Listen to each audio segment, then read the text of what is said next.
Hello, how are you? Today's edition, or this week's edition of Delight of the Bite, I am making something that I've been super excited to try, something I haven't made honestly since I was in culinary school, and I've got a really awesome shortcut way to do it. And it's a really great thing to make to be fancy without being fancy and having to do all the work. I'm making something called vol au vent. I'm sure I'm not saying that right, but it looks like vol au vent or vent. And basically, here's the base, you guys. Puff pastry from your freezer section. That's right. In school, we had to do it the hard way with all the things and the blocks of butter and rolling out and creating the layers. And it was really cool to learn and a really hard process. And I have all respect for the bakers. Sorry, real life, my timer's going off. My oven's preheated. Anyways, I have all the respect for the bakers who make puff pastry on a daily basis. Holy moly, it's a lot of work. And they make great products nowadays in the freezer section, so you don't have to do it. But basically, what these little delightful puffs are, a lot of times they are used for appetizers. I'm gonna use them as a little pastry shell to fill with chicken pot pie. So it's kind of like a deconstructed chicken pot pie. So instead of putting it and then doing a pie crust, I'm gonna bake up these fun little puff pastry boats, if you will. And then I'll just take a big ladle of my chicken pot pie, which is not the focus of my makings today, but I'm gonna do that and pop it into the boat. And I'm gonna show you how I do that. So typically, vol au vent is made by taking two round cuts of just a round cut of the puff pastry, and then within the second one you make another smaller cut, so you get a ring, and then you put the ring on top of the big round circle, and then it puffs up and makes like a little boat, and it's really light and typically done savory. But the cool thing is I'm going to just show you mostly about how I cut the puff pastry to make the special little boats that I make. I think they kind of look like kites.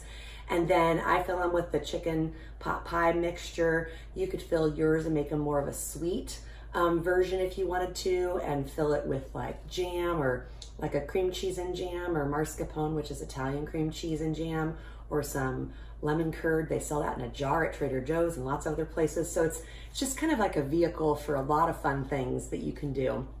It's quick, easy, pretty, and a fun way to just put a twist on the average ho-hum dinnery stuff that you might have. So I will show you what this looks like here in just a sec. All right, so according to the package directions of the puff pastry, you want to leave it out on the counter to thaw for about 30 minutes. Otherwise, when you unfold it, you're going to have these little weird cracks. So I just kind of lightly roll it to smooth out these creases. It does not have to be perfect. I'm going to cut the pastry into fours with a sharp knife, and it doesn't have to be exact, but you do want these to remain somewhat square because it'll help when you do the folding. So I'll set these guys aside and work with one and just show you the basics here of what I do. And if your dough sits out too long and starts to feel kind of tacky to the touch, like this is starting to, I might have left it out just a touch too long, you can pop it back in the fridge or the refreezer. So so I got my little piece right here, and what I want to do is just roll it gently, making it just a little bit bigger than it was. If you got one side that's a little bit angled, just kind of work that side so you're keeping it as square as you can, just a little bit bigger than it was. Now the trick, you guys, is you pick two corners that you're going to cut through the corners. So I'm going to pick this corner and then its opposite. So I'll cut a line, leaving about 1/2 inch or so that direction. I will go to the corner and cut through the corner, going down here, leaving some space. Now here, I don't want my knife to go all the way to this perfect corner. I want to leave a little bit of space and cut with about the same border. And then again, don't cut this corner. That's honestly the hardest part of this, is just remembering not to cut through both corners or all 4 corners. Just pick pick 2 corners. So now you can see I got 2 that are floppy. So I have a little egg wash, and I'm just going to brush around that inner square with the egg wash. And I'm gonna take my two corners, one, and I'll just fold it this direction, touching that to the corner. Fold this one, touching to the corner, kind of having the effect of like a little kite. I'll just gently press down on those two-sided edges where the egg wash is. I'm just gonna take my fork and just do a little bit, I think it's called docking, I can't remember, but this will help this inner square to not puff up quite as high. I won't pierce all the way through. I'll just lightly tap my fork on there. And then these guys I'll leave like this. I'm gonna put them on my baking sheet with the other ones, and then I will show you what they look like right before they get into the oven. But look at these beauties. So I've got 4 of them done. The package of, or the box of the little puff pastry comes with 2 sheets. So I'm making 8 because I got a family of 4 and that will be leftovers. Now what you want to do is take the rest of that 1 egg that you've beaten and just lightly brush over the edges. Now for some reason you didn't have egg, you could use water on the under part of these just to act like a little bit like a glue, because that's essentially what this is it's like a glue. Probably the hardest thing with this is making sure you time your dough right. So I think it's said to thaw 30 to 40 minutes. I set my timer for 30 and tried to very gently unroll it. I let it rest, but it'll warm up quickly, so you kind of have to work in batches.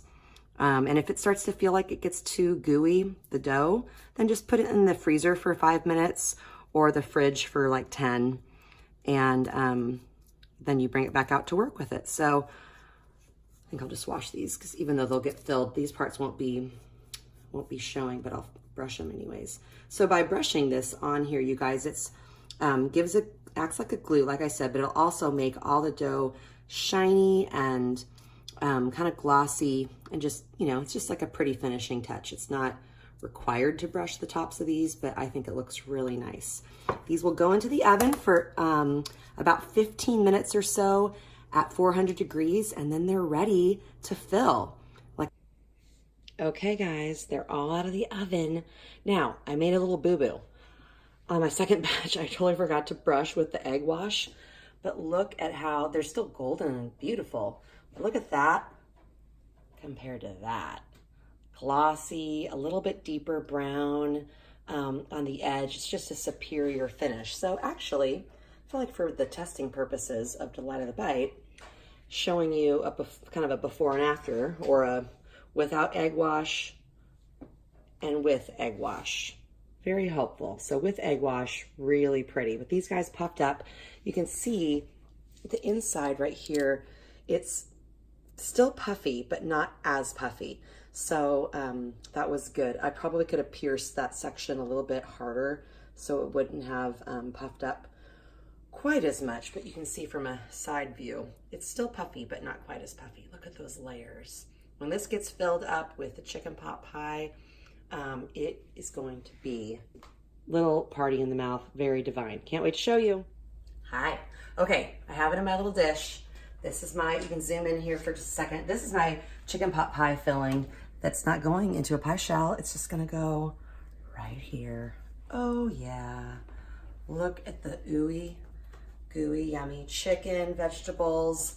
Nobody in my family loves peas, so we put a little bit of corn in there, but you could also hit it with any vegetable you like. You could do asparagus, now that we're in the spring.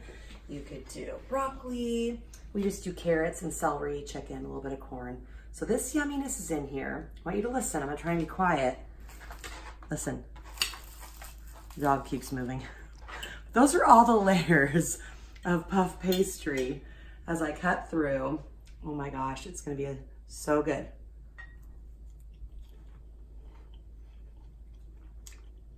Forget the chicken pot pie. Chicken vol au vent. Vol au vent. Plus it's fun to say. You guys. Any excuse to have puff pastry in my mind is always a good idea. So, come over here for a sec. If you wanted to make these savory, they're just light as air. They're so lightweight. You could actually, at this point, take either homemade lemon curd, or you could do jam. I love mascarpone cheese. You can buy it in a container like soft cream cheese. And you could put a little bit of that down here once they've cooled down a little bit. And then some fresh raspberry jam or some fresh fruit, anything like that. But fill these little guys and then serve these as desserts. You also could certainly make these in much smaller sizes. Like I said in the very beginning, typical vol au vent is, what do you think? Vol, I don't know. I'm not French. I'd love to be though. Is a cut piece of pastry, and then you cut another circle, but you cut a little mini circle in that, creating that ring effect. And that's what you will then bake, and it puffs up like a cylinder. And so they're oftentimes used for canapes, which is a fancy French word for appetizers or hors d'oeuvres.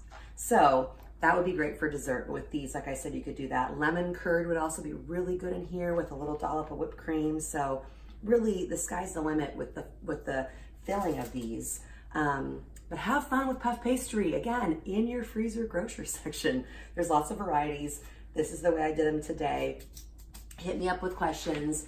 I will put the chicken pot pie recipe in the information that's underneath the video on my YouTube channel. There's a little area where I describe some